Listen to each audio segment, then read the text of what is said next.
Si tu les crois, est-ce que tu peux acclamer très fort le Seigneur? Lève-toi, on va lire la parole. Psaume 61, 3.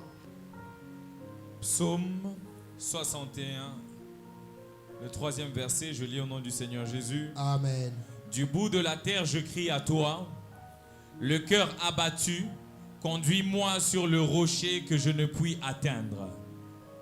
Du bout de la terre, je crie à toi. Est-ce qu'on peut le faire ensemble à 3, 1, 2, 3? Du bout de la terre, je crie à toi, le cœur abattu, conduis-moi sur le rocher que je ne puis atteindre. Dis avec moi, conduis-moi vers les rochers.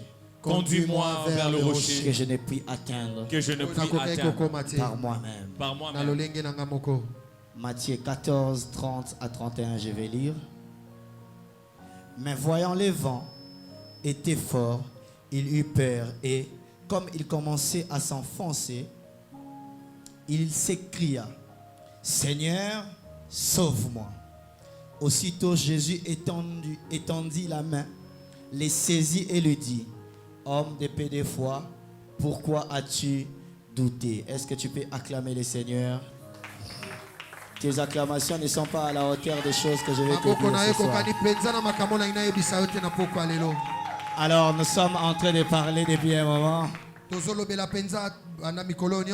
temps de Horeb, car Dieu l'a aussi. C'est pourquoi aussi Dieu l'a souverainement élevé. Aide-moi à dire à ton prochain. C'est pourquoi aussi Dieu a souverainement élevé Jésus sur la maladie dans ta famille. Je ne sais pas pourquoi j'ai un problème avec la maladie ce soir. Mais j'ai comme l'impression que Dieu va finir avec un système de la maladie qui s'est installé dans le corps de quelqu'un. Ton amen me dérange. J'ai comme l'impression que tu me dire rester à la maison. Dis à ton voisin, c'est pourquoi aussi Dieu a souverainement élevé Jésus au-dessus de la chose qui te dérange. Dis-lui, c'est pourquoi aussi Dieu a souverainement élevé Jésus au-dessus de la maladie dans ta famille, au-dessus de la maladie dans ton corps.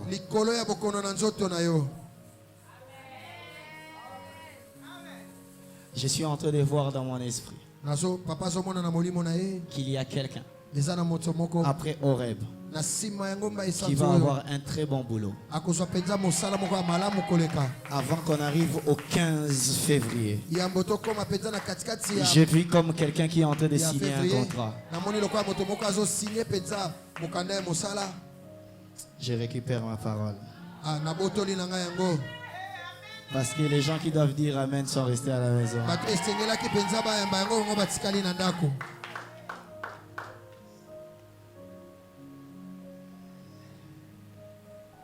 J'étais en train de dire, je vis dans mon esprit qu'il y avait un contrat qui était en train d'être signé. Et je crois que c'est toi, ce n'est pas quelqu'un d'autre. Je crois humblement que c'est toi.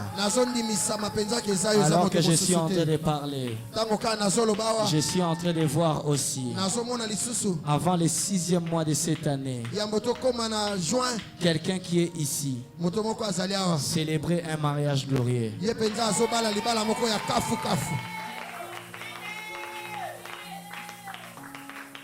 Ezaba héros nemi se font amara. Sera même les habits à lobby.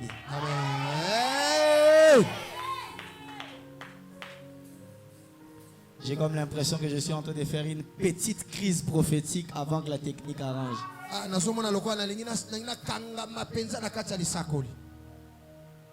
Il y a ton voisin.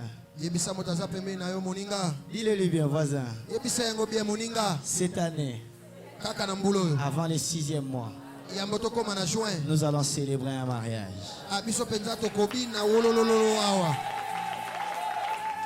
Quelqu'un sera hololisé.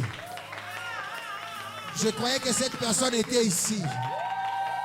La personne qui sera hololisée cette année, on ne l'a pas encore vue.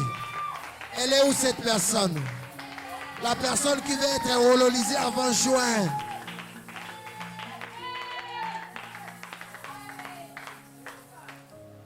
Elle est où? Elle est où?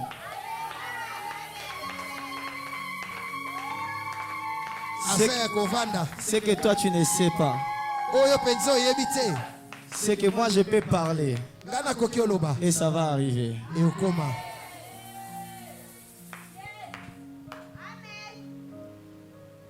C'est que tu ne sais pas. C'est que moi je peux parler. Et ça va arriver. Je vais revenir avec ma crise prophétique. Je suis comme en train de voir maintenant des numéros de téléphone et les noms des gens. Mais je préfère commencer d'abord par prêcher. Mais je vais juste ouvrir une petite brèche. Lève ta main, fais ça.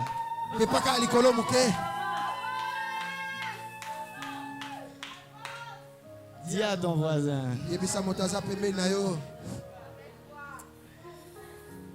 Non, je prêche.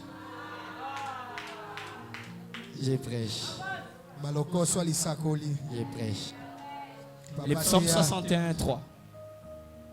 Je vois constamment un nom qui revient dans mon esprit. Mais je reviendrai. Je suis en train de voir un nom, Christian. Ce Christian doit avoir un numéro de téléphone Vodacom. Ça va me revenir. Il doit avoir un numéro de téléphone Vodacom. Qui connaît un Christian? On va aller, on va faire vite. Oh. Qui son Christian a un numéro Vodacom? Vous êtes à combien? Toi, ton Christian a un numéro Vodacom? Yes. Toi, ton Christian a un numéro Vodacom? Toi. Oh, vous êtes nombreux. Ok, même si vous êtes 7, je vais les trouver. Hein? Vodacom aussi.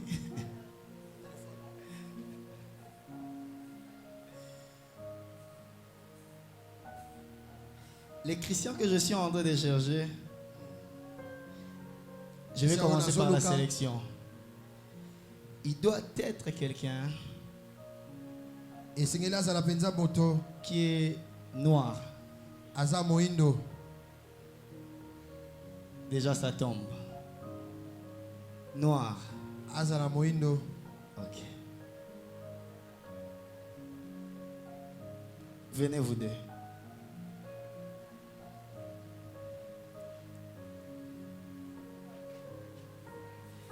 La personne qui doit connaître les chrétiens en question. Oh. Vous êtes en train d'empêcher. Venez ici. Venez là.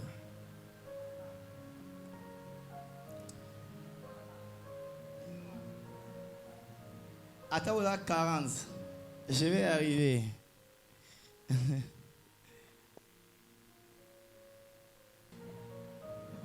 Lesquels de vos chrétiens met des lunettes? C'est toi? Ok.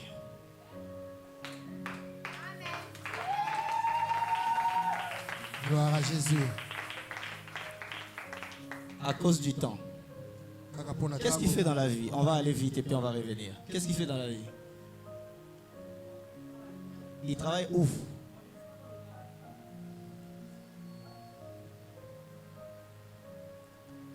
Je suis en train de voir ces Christians-là qui étaient ici, aller au Congo-Brazza. Et à partir du Congo-Brazza, il t'appelle. C'était déjà fait.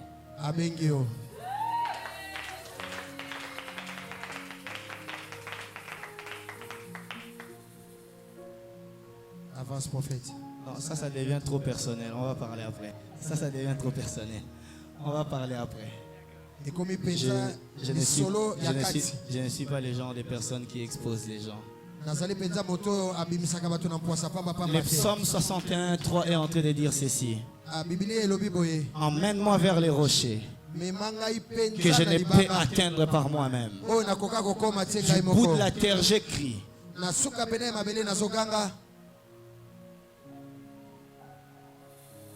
Du bout de la terre, j'écris. On y va, pasteur. On y va. Toi, suis-moi. Ne le suis pas, toi, suis-moi. Amen. Ok. Du bout de la terre, j'écris.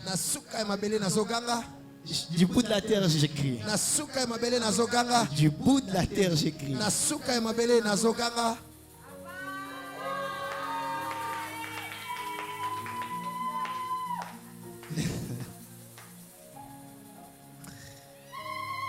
Ah mon Dieu. Je suis en train de voir dans mon esprit. C'est comme un cercueil qu'on est en train de briser. On dirait un ange touché une hache, quelque chose comme ça. Et briser le cercueil de quelqu'un qu'on appelle Flore. Ça doit être Flore ou Florence, quelque chose comme ça. Il y a une puissance de la mort qui est en train de quitter dans la famille de quelqu'un. Et cette personne porte le nom de Flore. Le psaume dit ceci. Il dit du bout de la terre, j'écris à toi, les cœurs abattus. Conduis-moi vers les rochers. Conduis-moi sur les rochers que je ne puis atteindre par moi-même. L'expression du bout de la terre, j'écris, veut symboliser que David était isolé. Lorsqu'il dit du bout de la terre j'écris, il veut tout simplement dire que je suis d'un côté où je me sens seul. Je suis loin de la foule. Je suis loin des chants de louanges. Je suis loin de mon trône. Parce que voyez-vous, le psaume 61 est l'un des psaumes que David écrit lorsque Absalom veut lui arracher le trône. Et David se retrouve en ce moment-là en exil. Lorsqu'il est en exil, il se retrouve seul. Il n'a plus personne. Même ses plus proches collaborateurs ne sont plus avec lui. Achitophel, qui est son grand conseiller, a déjà rejoint Absalom. La Bible dit lorsque David apprend que Achitophel était avec Absalom, David va dans la prière et il déclare, il dit Seigneur, redis en néant les conseils d'Achitophel. Oh, qu'est-ce que c'est triste de savoir qu'un homme de pouvoir qui était tout le temps entouré au milieu des champs avec des personnes qui partageaient la même table que lui, mais il se retrouve un jour au milieu d'une conspiration, et c'est lui, permettez-moi de le dire, le dindon de la farce, parce qu'il n'avait pas compris. C'est avec qui? C'est avec qui? C'est avec qui? Il était en train de partager les repas. S'apprêtait déjà à lui arracher le trône. La Bible dit lorsque David se retrouve du bout de la terre, dans l'isolement, il dit du bout de la terre j'écris. C'est un peu la situation de quelqu'un qui se retrouve mentalement isolé, qui se retrouve moralement isolé. Les situations de la vie lui ont tellement envahi qu'il s'est retiré du monde parce qu'il ne sait pas parler. J'ai toujours l'habitude de dire, prions beaucoup pour nos proches. Parce que nous ne savons pas les types de choses avec lesquelles ils dealent chaque jour. Nos proches traversent des choses qu'ils ne savent même pas nous expliquer. C'est pour cela, un homme intelligent est celui qui prie aussi pour son entourage. Parce que les sourires des fois que nous voyons sur le visage des gens qui sont avec nous chaque jour n'est pas l'expression de leur cœur. C'est simplement pour faire beau. C'est simplement pour faire bien. Vous ne pouvez pas imaginer que la personne qui rigole avec vous chaque jour, comment il va dormir chaque jour. Vous ne pouvez pas imaginer que les personnes qui sont avec nous chaque jour, les types de nuits qu'ils ont, lorsque vous allez dormir, après un bon nuit chérie, mon ami, lui il reste en train de pleurer. C'est un rendez-vous entre lui et ses problèmes. Et David était dans la même situation, isolé quelque part. Il ne sait pas quoi faire. Il est loin du trône. David qui est un habitué de Jérusalem, lui qui aime tant sa ville, lui qui pour l'amour de Sion ne peut pas se taire, mais il se retrouve dans une situation où on le met en dehors de la ville qu'il aime tant. Il arrive des moments, frères et sœurs, où les situations de la vie nous mettent en dehors de notre zone de confort. Il fut un moment, il fut un moment où la famille était bien. Chaque soir, on se réunissait sur une table, mangeant, buvant, rigoler. Mais depuis un moment, ce n'est plus le cas. Les situations de la vie nous ont tellement isolés. Les situations de la vie on fait vraiment en sorte que... Viens, fais vite.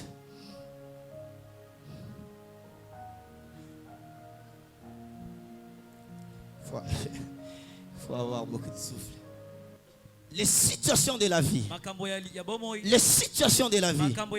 on fait en sorte que les choses ne soient plus de la même façon. C'est peut-être le cas pour quelqu'un. Il fut un temps où la famille était tellement soudée. Il fut un temps où l'argent n'était pas un problème. Il fut un temps où la bonne santé n'était pas un problème. Il fut un temps où tu partais dormir avec les chants d'allégresse. Il fut un temps où tes enfants étaient pour toi l'expression de joie. Il fut un temps où les études pouvaient être payées sans pour autant avoir tous ces tracasseries qu'il y a aujourd'hui. Parce que la vie était encore bien. Mais maintenant les choses ont changé. Tu te retrouves du bout de la terre, isolé, toi-même face à ton destin. C'est la situation de David. Il dit du bout de la terre, je n'appelle pas Absalom, je n'appelle pas Achitophel. Il dit, je crie à l'Éternel. La première des choses que j'aimerais te dire, la personne qu'il faut toujours aller voir, ce n'est pas d'abord ta meilleure amie lorsque tu as un problème. Parce que vous ne pouvez pas imaginer comment nos amis peuvent gérer les informations après les problèmes qu'on a avec eux. Les informations qui autrefois tu donnais pour partager ton angoisse deviennent des qui t'abattent lorsque tu te sépares avec tes amis. La première des choses qu'il faut faire lorsque tu es dans un problème, c'est d'aller voir Dieu. David, qui est en train de crier ici, est l'homme dont la Bible dit, selon le cœur de Dieu. Écoutez-moi, Dieu des fois aime nous mettre dans des situations pour voir si nos attachements avec lui n'est pas lié au bienfait qu'il nous fait. David est en train de dire, du bout de la terre, j'écris, emmène-moi vers les rochers que je ne peux atteindre par moi-même. Frères et sœurs, écoutez-moi. Lorsque vous lisez les psaumes, lorsque vous comptabilisez les psaumes, vous allez comprendre que les psaumes sont dirigés en 3 parties, si je ne me trompe pas. Le premier psaume, c'est le psaume de David avant la royauté. C'est là où il a écrit un nombre de psaumes. La deuxième catégorie de psaumes, c'est lorsque David est dans la royauté. C'est là même que les commentaires bibliques disent qu'il a arrêté. Lui qui était un homme de la harpe, lui qui était un habitué de l'adoration, il était devenu tellement occupé qu'il ne pouvait plus prendre sa harpe et aller écrire les psaumes et chanter pour Dieu. La majorité des psaumes ont été écrites lorsque David était en train de fuir la rébellion d'Absalom. Ce qui revient à dire, il a fallu qu'un problème frappe David pour que David revienne un habitué de l'adoration. Frères et sœurs, n'attendons pas que Dieu nous arrache ce qui fait notre fierté pour rentrer à ses côtés. Avant que tu sois ce que tu sois, rappelle-toi de comment tu as prié. Avant que tu aies ce que tu as, rappelle-toi de comment tu as supplié Dieu. Ne sois pas comme David, qui à un moment la royauté l'a enivré. Lui qui était un fervent défenseur de la loi de Dieu a commencé à prendre les femmes des gens. Il est allé même jusqu'à faire tuer les gens, juste parce qu'il était enivré.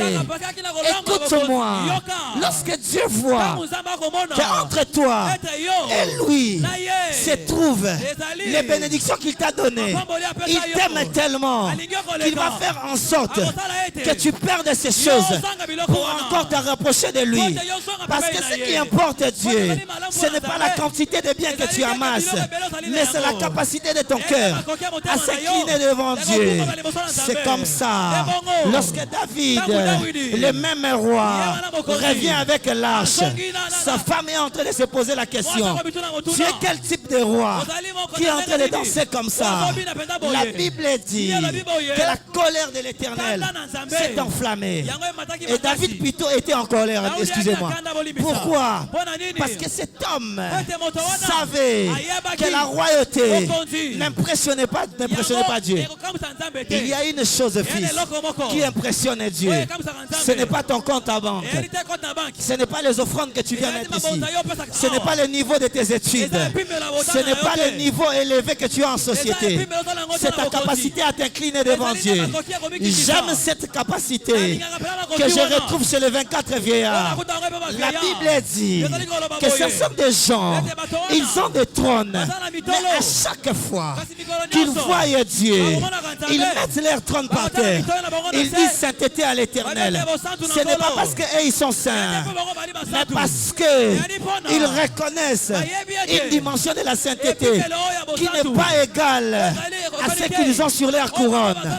Je cherche des hommes qui par-dessus de tout, par-dessus des biens qu'ils ont, peuvent reconnaître en Dieu le géniteur de toutes ces choses.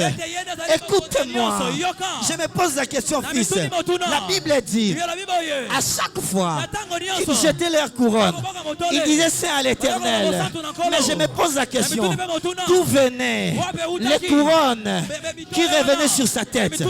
Cela revient à dire, à chaque fois que tu rends à Dieu la gloire pour des choses qu'il t'a données, il se charge de te redonner la portion que tu avais, et voire même plus. La Bible dit, ils étaient en train de dire sainteté à l'Éternel. Ils pouvaient déposer leur couronne, mais Dieu s'est chargé de remettre la couronne sur leur tête. Écoute-moi, l'adoration t'aide à avoir des choses que les autres ont avec facilité. Dieu lui-même s'est chargé de remettre la couronne sur leur tête sans aucun effort. Vous savez pourquoi? Parce qu'ils avaient n'avaient pas d'effort à enlever leur couronne. La tristesse dans l'église aujourd'hui, c'est de voir des hommes et des femmes être tellement aveuglés par leur couronne. Moi je suis ministre, moi je suis député, moi je suis le fils de, moi je suis la fille de, voire même à se catégoriser dans l'église et penser être supérieur aux autres. Lorsque tu fais ça, Dieu fera en sorte que tu te limites à cette dimension. Or le choix de Dieu, la volonté de Dieu a toujours été que les hommes aillent de gloire en gloire. Je vois la fille d'un politicien, je vois un politicien dire à Dieu que le trône que tu m'as donné n'est pas plus élevé que toi. Je le remets devant toi. Et c'est comme ça que Dieu verra. Il dit s'il était député, je l'amènerai à être ministre. S'il était ministre, je l'amènerai à être président.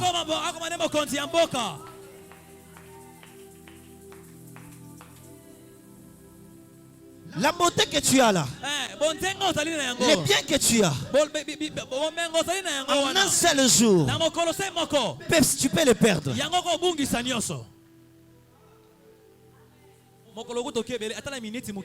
Quelle tristesse que Dieu est en train de voir David, un fervent adorateur, s'éloigner à cause du type de bien qu'il a donné. Et j'aimerais dire à quelqu'un, lorsque tu sortiras d'ici, n'oublie pas comment tu as prié, n'oublie pas comment tu t'es prosterné, qu'aucun homme ne t'éloigne de Dieu, qu'aucun mariage ne t'éloigne de Dieu, qu'aucune femme ne t'éloigne de Dieu.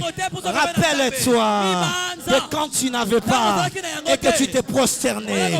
Rappelle-toi de comment tu t'es pressé pour venir à l'église et implorer la faveur de Dieu. Rappelle-toi, quelle honte pour David, que Dieu voit le même David qui avait disparu dans sa présence revenir et recommencer avec la harpe.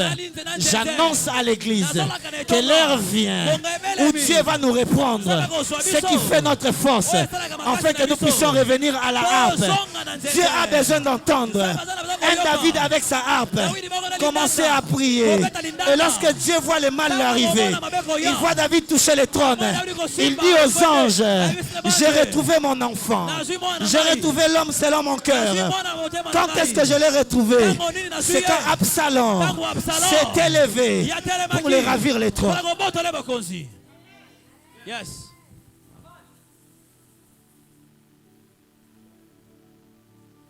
Un homme qui était autrefois un homme selon le cœur de Dieu. Il a abandonné la harpe. Écoute-moi, je suis en train de me poser la question, Pasteur Glory. À quel moment David, en fuyant, a pris la harpe? C'est parce que les situations difficiles réveillent l'instinct de l'adorateur. L'homme qui est censé sauver sa vie, il est en train de fuir. Il oublie les habits, il oublie les enfants, mais il n'oublie pas la harpe. Pourquoi? C'est dans les moments de souffrance que l'homme se réveille pour penser qu'il y a un Dieu qui m'avait délivré autrefois. J'ai vécu la guerre. Je sais de quoi il s'agit. Lorsque vous êtes obligé de fuir pendant un moment de guerre, lorsqu'il y avait un conflit entre les nouveaux ministres de défense et l'ancien président. Là où il y avait la bataille, il y avait juste notre maison à côté.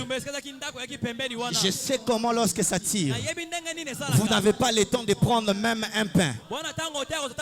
Mais je suis étonné. David est en train de fuir la rébellion d'Absalom. Il se retrouve quelque part seul. Il n'a pas de vêtements. Il n'a pas à manger. Il est oublié de tous. Mais il n'a pas oublié là.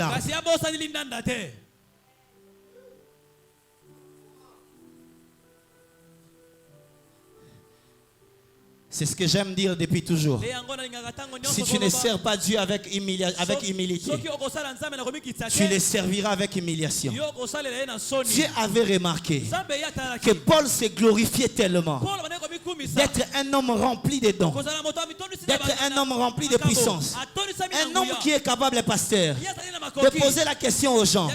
Est-ce que vous voulez que je vienne vers vous en exposant les dunamis? Un homme qui est capable de dire, je me réjouis de ce que je parle en langue, plus que vous tous. Mais écoutez d'où Dieu tire Paul. D'où Dieu tire Paul par la faiblesse. La Bible dit plusieurs fois, Paul a demandé à Dieu que Dieu l'enlève la maladie qu'il avait. La Bible, non pas le cookie, les yeux, les charles, oui. Que Dieu l'enlève la maladie qu'il avait plusieurs fois. Et Dieu lui a dit, ma grâce te suffit. C'est dans tes faiblesses que je me glorifie. Comment ça peut être triste que Dieu puisse se glorifier dans les faiblesses de quelqu'un? Comment ça peut être triste que Dieu puisse se glorifier dans les célibats de quelqu'un? Comment ça peut être triste que Dieu puisse se glorifier dans la pauvreté de quelqu'un? Juste parce qu'il sait que s'il te donne, c'est pourquoi tu pries, tu n'auras plus le même cœur.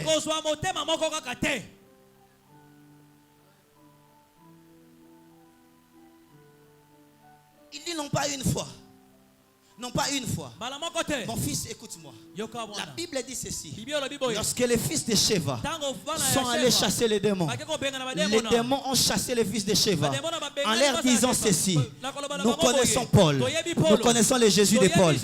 Mais écoute la faiblesse que Dieu a mis à côté de Paul. La Bible dit ceci. Un ange de Satan a été mis à côté de lui. Est-ce que Paul manquait de puissance pour chasser l'ange de Satan? Je ne pense pas. Dieu lui-même a alimenté l'ange de Satan afin qu'il puisse avoir plus de force dans la vie de Paul. Parce que croyez-moi, s'il avait le pouvoir de le faire, il allait le faire. Dieu a fait en sorte qu'un ange de Satan soit à côté de lui, juste pour faire taire son orgueil.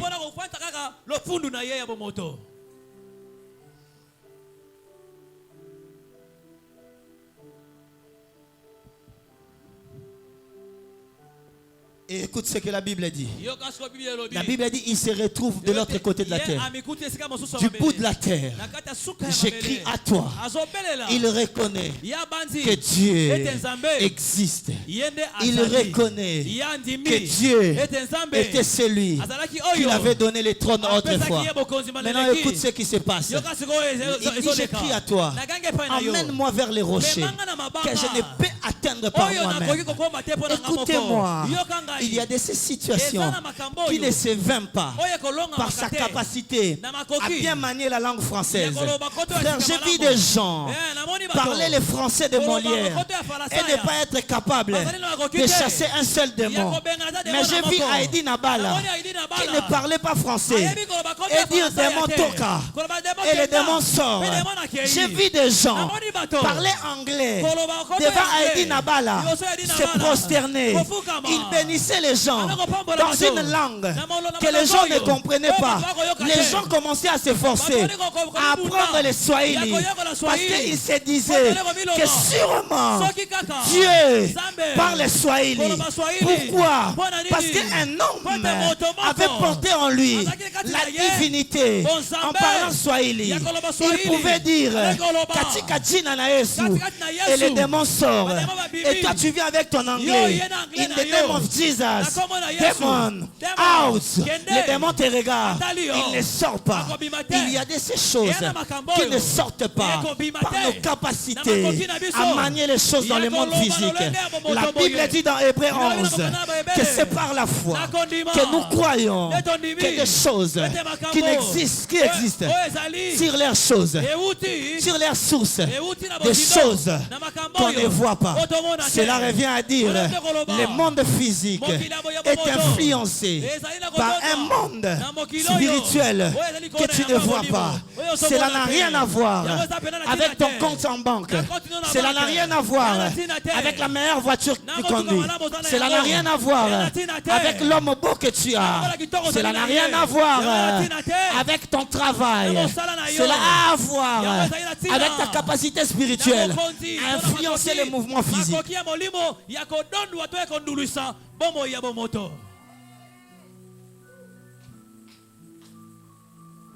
Il dit emmène-moi vers les rochers que je ne peux atteindre par moi-même.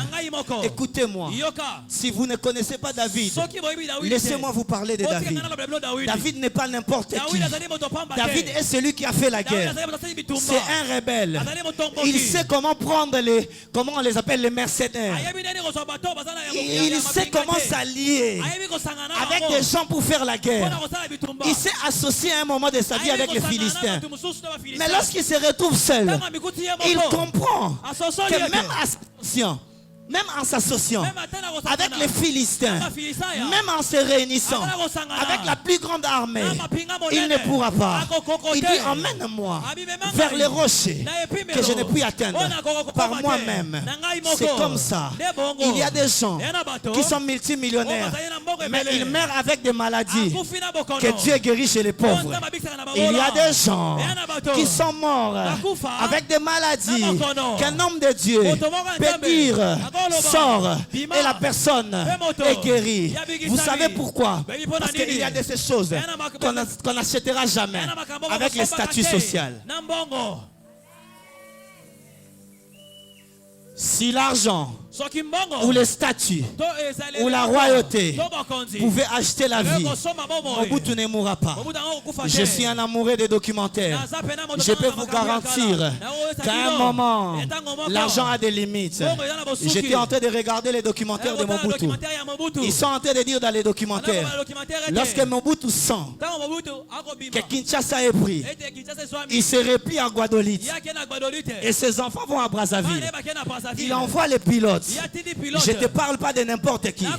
Je te parle de celui qui est milliardaire. Il envoie un pilote avec un avion.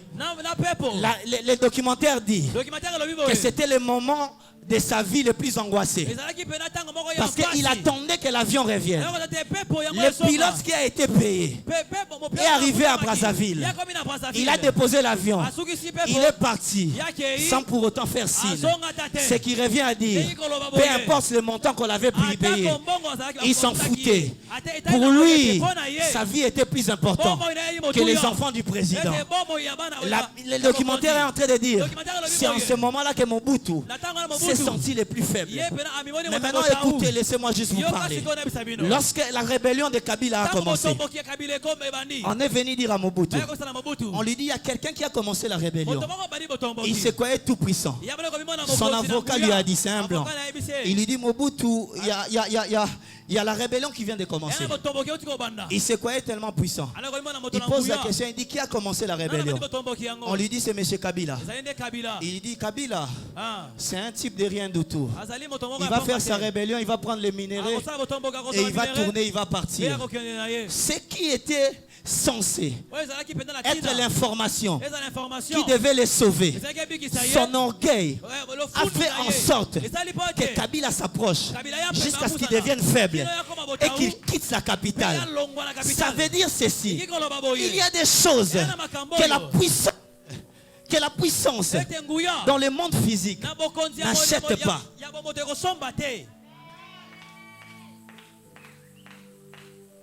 Vous savez, des fois, lorsque je vois les gens avec l'orgueil de la vie, lorsqu'ils regardent les gens de haut, je me dis, ils ne savent pas que les yeux qu'ils sont même en train d'utiliser, que les attitudes qu'ils prennent peuvent s'arrêter en un clin d'œil. Il faut voir comment est-ce que les gens sont. Si vous voulez connaître la personne, la bonté du cœur de la personne,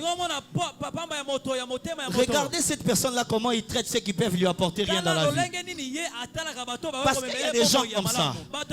Ils sont bons envers des gens qui les apportent des choses. Mais quand tu vois comment ils parlent aux gens qui ne les apportent rien, c'est comme s'ils étaient des sous-humains. Regarde-moi, dis à ton voisin, l'orgueil de la vie ne sert à rien. Lorsque vous voyez les gens, ils se prennent tellement à un niveau de vie que même pour sortir de l'église et dire bonjour à quelqu'un avec qui ils prient dans la même église, c'est un problème. La personne est tellement très bas, lui il est tellement très haut. L'orgueil de la vie. Lorsque vous regardez les gens, comment ils se comportent avec leurs travailleurs. Je connais quelqu'un qui appelle ses travailleurs ses serviteurs. À chaque fois fois que je suis chez lui, je suis gêné. Je lui fais toujours la réponse. Je dis, pourquoi tu fais ça? Il dit, c'est leur travail. Je le regarde, je dis, l'orgueil de la vie. Frère Mobutu avait plus de 50 employés. Mais il a fui sans aucun employé.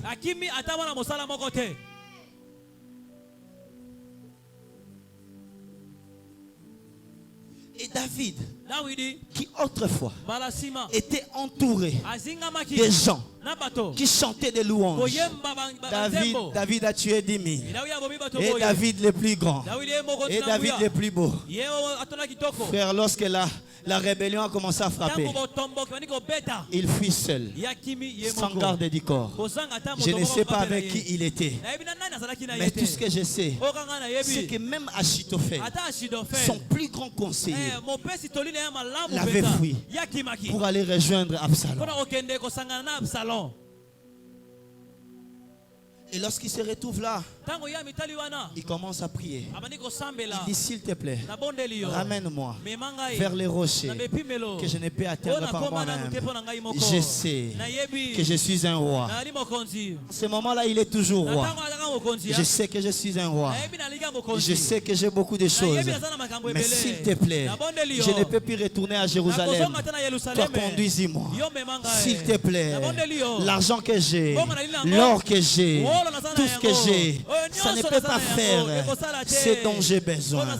Oh, combien il faut voir des gens dans cette vie, avoir des comptes bien garnis, avoir les lits les plus luxueux, mais ils n'arrivent pas à dormir, avoir la climatisation qu'il faut, mais ils n'arrivent pas à dormir parce que le cœur chauffe tellement avec les situations de la vie. Mais un pauvre qui dort sans ventilateur, avoir le sommeil le plus doux qu'il faut, ça c'est le calcul de Dieu. Il confond les puissants, il arrache le sommeil aux puissants et il le donne aux pauvres. Juste pour comprendre, pour faire comprendre à quelqu'un, je suis celui qui donne et je suis celui qui retire. La sagesse dans la vie, c'est qu'après chaque situation, c'est de dire à Dieu, s'il te plaît, il y a de ces niveaux que je ne peux pas atteindre par moi-même. Il y a de ces choses que je ne ferai pas par moi-même. Il y a de ces dimensions que je n'atteindrai pas par moi-même. Lorsque je regarde ce dans quoi je suis, lorsque je regarde la situation de ma famille, je sais que même avec l'argent, tout l'argent du monde, je n'achèterai pas un bon mari. J'achèterai peut-être un mari, mais je n'achèterai pas un bon mari. J'achèterai peut-être une femme, mais je n'achèterai pas une bonne femme. J'achèterai peut-être un bon lit, mais je n'achèterai jamais un bon sommeil. Je paierai peut-être les meilleurs hôpitaux, mais je ne paierai pas la guérison. Je paierai peut-être les meilleurs avions, mais je ne paierai pas un crash. Je paierai peut-être les meilleures des choses, les meilleures des voitures, mais je ne paierai pas l'accident. Ça, c'est la sagesse dans la vie.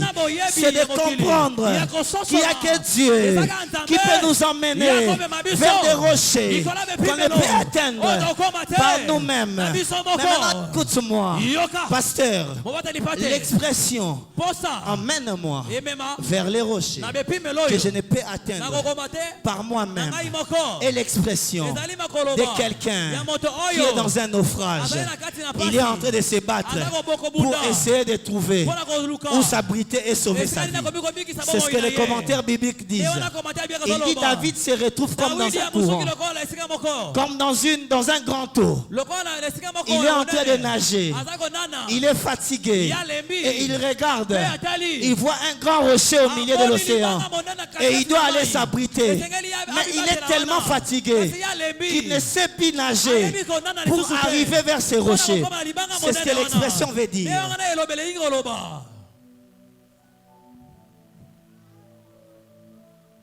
Il s'est tellement battu. Il voit la chose qui peut le sauver. Mais il n'a juste plus de force. Tu t'es tellement battu. Tu connais l'endroit où tu peux aller pour trouver la solution. Tu sais qu'en allant à l'église, tu peux trouver la solution. Mais tu n'as juste plus de force. Tu sais quand tu es confiant aux hommes de Dieu, tu peux trouver la solution. Mais tu n'as juste plus de force. Tu sais qu'en faisant X, Y chose, tu peux être sauvé et sortir sortir de ta situation, mais tu n'as juste plus de force. Quelquefois, ce n'est pas la volonté qui nous manque. C'est que nous sommes dépouillés de nos forces. Nous n'arrivons même plus à faire des efforts. On attend juste que la mort vienne. Et que la mort vienne nous prendre. Pour nous, la mort devient une consolation. J'ai été choqué. J'étais avec quelqu'un. On était en train de parler. On vivait tellement de moments difficiles. Il y avait quelque chose sur les médias qui nous faisait tellement mal. Et lorsque j'essayais de l'encourager, il m'a regardé, il m'a dit Mosakoli, faut m'écouter na kufa na ngai. Po na ngai so nzamba bominga se ka pemisinga. Ce n'est pas parce qu'il ne veut pas être sauvé, mais c'est parce qu'il n'a juste plus de force. Combien sont des gens ici qui n'ont juste plus de force pour faire un pas de plus? Ce n'est pas parce qu'ils n'aiment pas Dieu. Ils aiment Dieu. Ils aiment les églises. Mais ils sont tellement dépouillés de la volonté d'y aller. Ils sont tellement dépouillés de la force d'y aller. Et ils attendent juste que le pire arrive.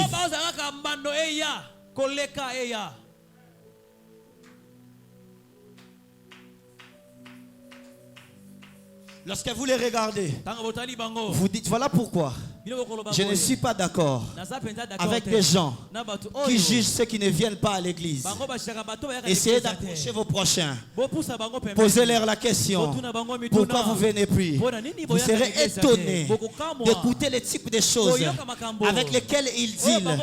Peut-être que si c'était vous, vous allez même redevenir païen. Mais lui, il s'efforce quand même à prier. Mais il ne sait juste pas venir.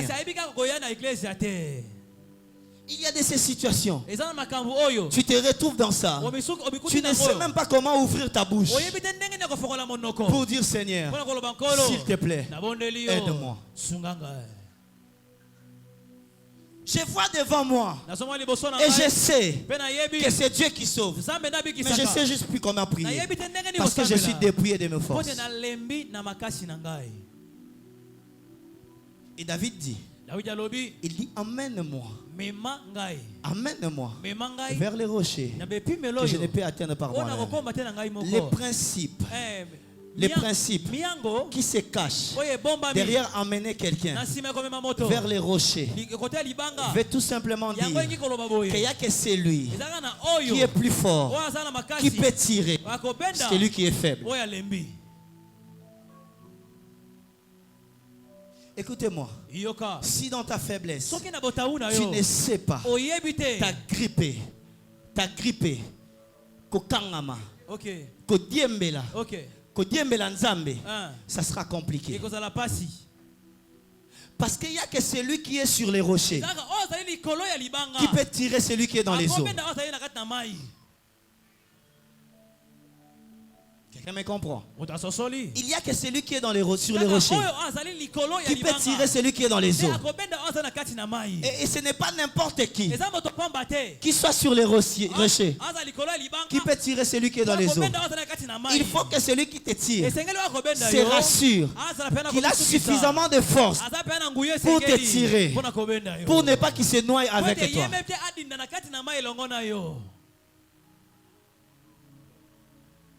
Je connais des gens qui ont cru que leurs parents étaient tellement forts pour leur tirer des eaux. Ils ont échoué. Je connais des gens qui ont cru que leur maman était tellement puissante qu'ils allaient les tirer des eaux. Ils ont échoué. C'est là que Pierre m'appelle. Pierre est en train de me dire ceci. Lorsque tu m'appelles, lorsque tu parles des eaux, tu me rappelles ma situation. J'ai dit Pierre, qu'est-ce que tu veux me dire? Il me dit un jour, j'ai vu un homme qui était tellement fort, il était tellement puissant. Pendant que nous on employait les méthodes humaines, lui il employait les méthodes divines. Lorsque nous étions déjà avancés, lui il venait avec la divinité sur les eaux. Pendant que tout le monde voyait un fantôme, Tout le monde était en train de fuir. Il disait fantôme. Moi je reconnais que c'était lui le Messie. Et je lui ai demandé, j'ai dit maître, si c'est toi, ordonne que je vienne vers toi. J'ai dit mais Pierre, jusque là, je ne vois pas le problème. Parce qu'il t'a appelé. Tu as commencé à marcher sur les eaux. Pierre me dit, John, tu n'as toujours pas compris. Après avoir marché sur les eaux, j'ai commencé à m'écouler. Parce que j'avais perdu la foi.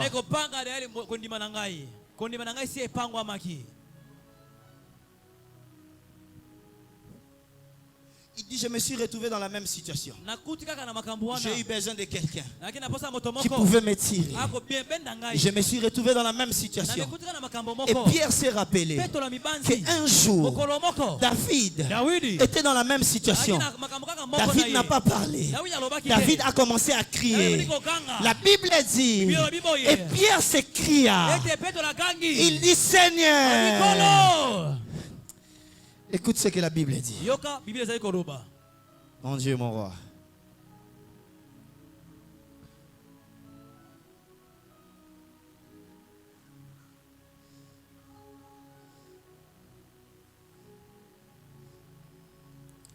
La Bible dit, il s'écria, Seigneur, sauve-moi. Et aussitôt, Jésus étendit la main. Pierre s'est rappelé qu'un jour, David était dans la même situation. Il a crié. Et lui aussi a crié. Et lorsqu'il crie, Dieu étend sa main. Le Seigneur étend sa main. Et il les tire des eaux. Écoutez-moi. Un homme qui a été tiré des eaux par la main puissante de l'Éternel ne chavire plus. Il ne retombe plus dans les eaux. C'est depuis ce jour-là que Pierre ne peut retomber dans les eaux. C'est depuis ce jour-là que Pierre a eu l'autorité de marcher comme Jésus sur les eaux. Quoi?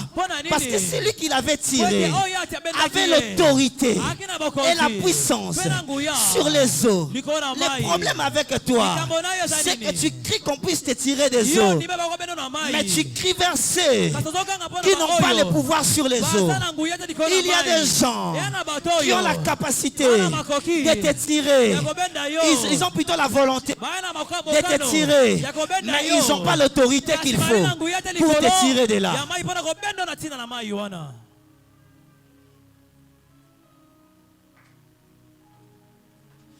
Il y a que celui qui a l'autorité sur les eaux qui peut te tirer. Mais il y a une chose qui m'étonne avec l'histoire de Pierre.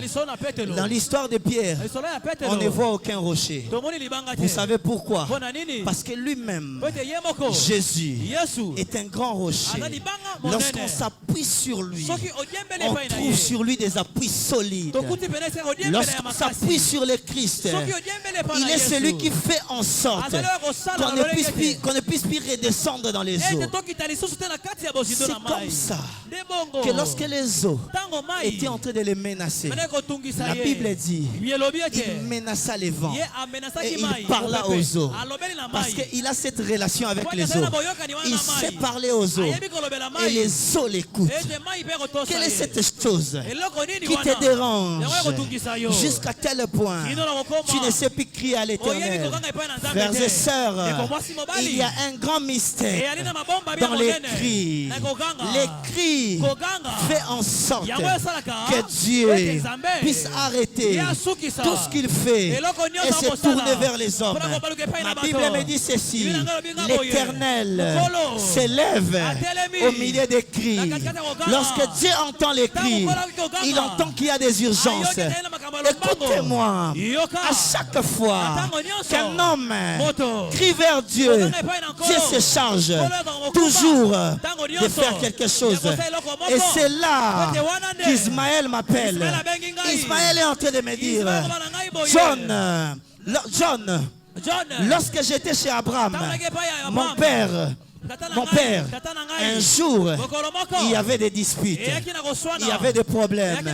Mon père Abraham a donné à ma mère une cruche d'eau et il nous a laissé traverser le désert. La Bible dit, lorsqu'ils sont arrivés au milieu du désert, ils n'avaient plus d'eau. La maman était en train de pleurer. C'est que la maman d'Ismaël ne comprenait pas. C'est qu'à la place des pleurs, elle devait commencer à crier. Et écoutez-moi, la Bible dit que l'enfant a commencé à pleurer. Lorsque l'enfant a commencé à pleurer, la voix de l'enfant a sonné vers l'Éternel.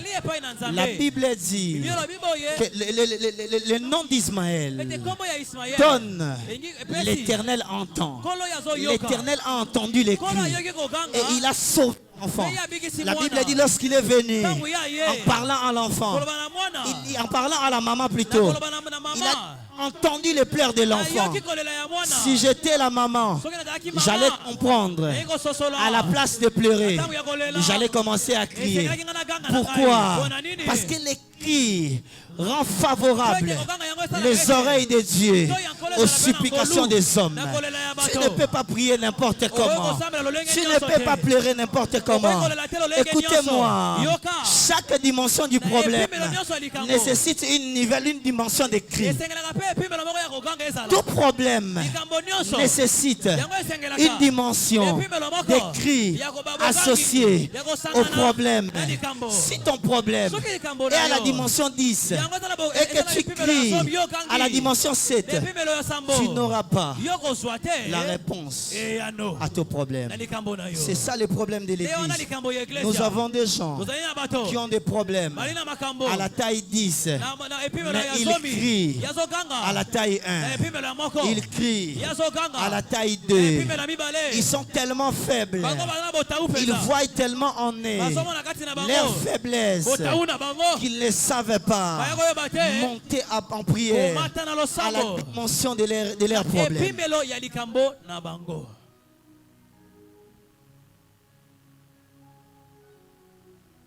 Il emmène-moi vers les rochers que je ne peux atteindre par moi-même. Cela revient à dire que par moi-même, je n'ai pas pu, mais par toi, je pourrai. C'est comme ça que Paul est en train de dire. Il dit, j'ai pu tout par celui qui me fortifie. Ma prière ce soir est que tu puisses pouvoir être conduit vers les rochers que tu ne peux atteindre par toi-même, parce que Dieu va tellement te fortifier et te conduire vers l'endroit, vers la bénédiction que tu ne peux pas atteindre par toi-même. Ma prière ce soir est que Dieu te prenne et qu'il te conduise dans les types de victoires qui sont semblables aux victoires comme celui de Jéricho. Lorsqu'il y a des promesses qui sont environnés par les types de murs qui ne peuvent dire que Dieu te prenne et te fasse entrer là-bas, parce que tu auras compris qu'à Jéricho les gens entrent parce qu'ils sont fortifiés par celui qui paie toutes les choses et par leurs cris.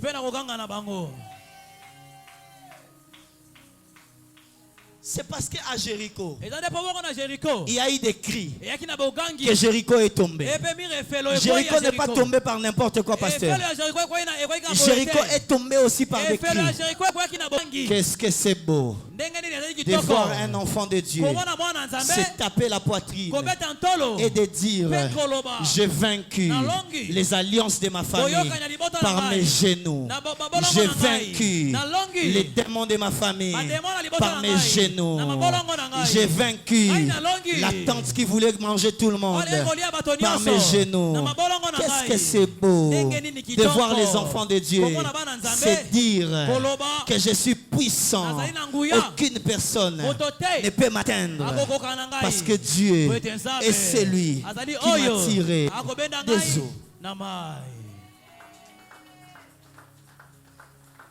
Ce soir, J'aimerais ramener quelqu'un à l'humilité de savoir se plier toujours devant Dieu avec ou sans problème, mais aussi à savoir toujours crier vers Dieu, parce qu'il y a de ces montagnes, il y a de ces choses, il y a de ces montagnes qu'on ne peut gravir seul si on n'a pas la main de Dieu sur nous qui nous pousse à aller de l'avant. Il y a de ces situations, on ne sort pas de là sans pour autant Dieu lui-même vient nous prendre et nous sortir de là. J'aimerais appeler quelqu'un à arrêter de s'appuyer sur les biens qu'il a, sur sa beauté. La beauté ne donne pas les mariages, l'argent ne donne pas la réussite, l'argent ne donne pas la guérison, l'argent ne donne pas tout. Les bons Français ne donnent pas un bon mari, les bons Français ne donnent pas une bonne femme. La Bible dit une bonne femme est un don de l'Éternel. On n'hérite pas d'une bonne femme parce qu'on est un bon prédicateur, mais parce qu'on s'appuie sur Dieu. J'en appelle à la conscience de quelqu'un de toujours s'appuyer sur Dieu. Parce qu'il y a de ces rochers qu'on n'atteint jamais sans l'aide de Dieu. Il y a de ces dimensions que tu n'arriveras jamais sans l'aide de Dieu. Il y a de ce type de bénédictions que tu ne toucheras jamais sans l'aide de Dieu. Montre-moi sur qui tu t'appuies. Je te montrerai le type de victoire qui t'attend. Montre-moi le type de choses que tu dois vaincre. Je te montrerai sur qui tu dois t'appuyer. Ah mon Dieu.